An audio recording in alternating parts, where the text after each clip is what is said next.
Pata Seca, the most prolific breeding slave in history. Used for a single purpose, the story of this man is not just astonishing, it challenges our understanding of what slavery could be. His name was Pata Seca. He was born in 1830 in Angola, a land where slaves were regarded in Europe and America merely as commodities, measures of physical endurance, and carriers of genetic strength. From a young age, Pata Seca stood out among his peers, according to witnesses. He possessed extraordinary strength and an impressive height of over 2.1 meters, which was nearly unbelievable for that time. Fate was cruel. As a teenager, he was sold into slavery and soon found himself on another continent in Brazil, under the ownership of a wealthy landowner named Joaquim José de Oliveira. There, Pata Seca received a new name, José Florencio, as was often done to erase a slave's personal identity and roots. Unlike thousands of other slaves who worked tirelessly in the fields, his fate was different but no less inhumane or frightening.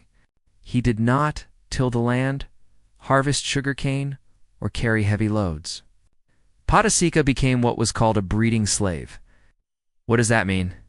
It meant that his sole purpose was to father children. Slavery in Brazil, larger than in the USA when we think of slavery.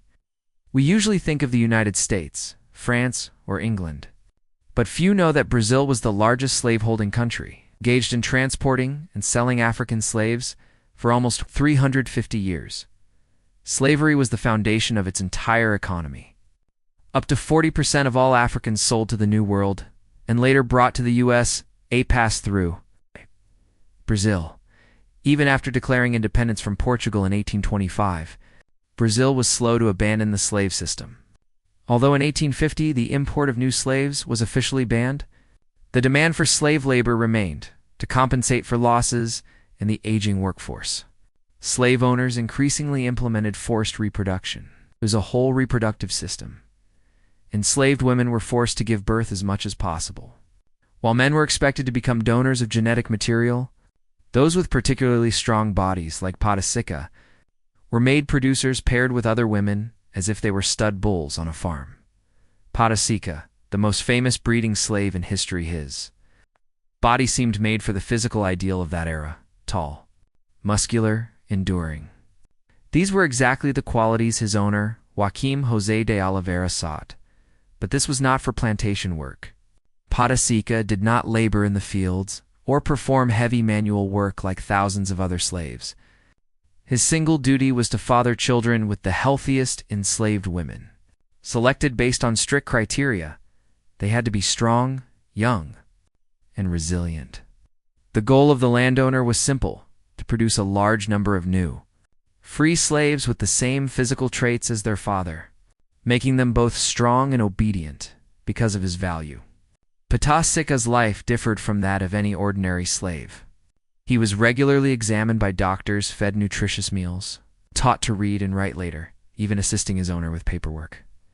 The exact number of women Pata Seca fathered children with is unknown. But according to descendants and surviving records, he fathered at least 249 children. Historians believe the actual number may have been several times higher. As not all births were recorded, each of these children automatically became the property of Joaquim José de Oliveira, who alone decided their fate. A few options awaited them. Some remained on the plantations as future laborers.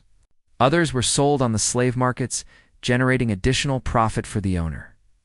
Nonetheless, the sheer number of children meant that Pata Seca was likely a direct ancestor of 1/3 of all black residents of the City of Snow. Carlos, by the late 20th century, freedom and a new life in 1888, Brazil officially abolished slavery. Pata Seca gained his freedom, but unlike most freed slaves, he was not left unsupported. His former owner, by then one of the wealthiest men in the region, gifted him a house and a plot of land. Here began a new chapter in his life. Pata Seca remained in Snow Carlos and married a woman named Palmira, who had also been enslaved. Together, they had 9 children. Later, Pata Seca became a simple farmer and even attempted to start a small business. He named his property Sitio Pata Seca, producing rapadera, traditional sweet, made from sugar-cane juice, which he sold in the city. Though his earnings were modest, they were enough to support his wife and 9 children, maintain his farm, and live without want. He spent the rest of his life caring for his family and building a solid foundation for future generations. He managed to escape a system in which he had been nothing more than property, surviving one of the cruelest periods in human history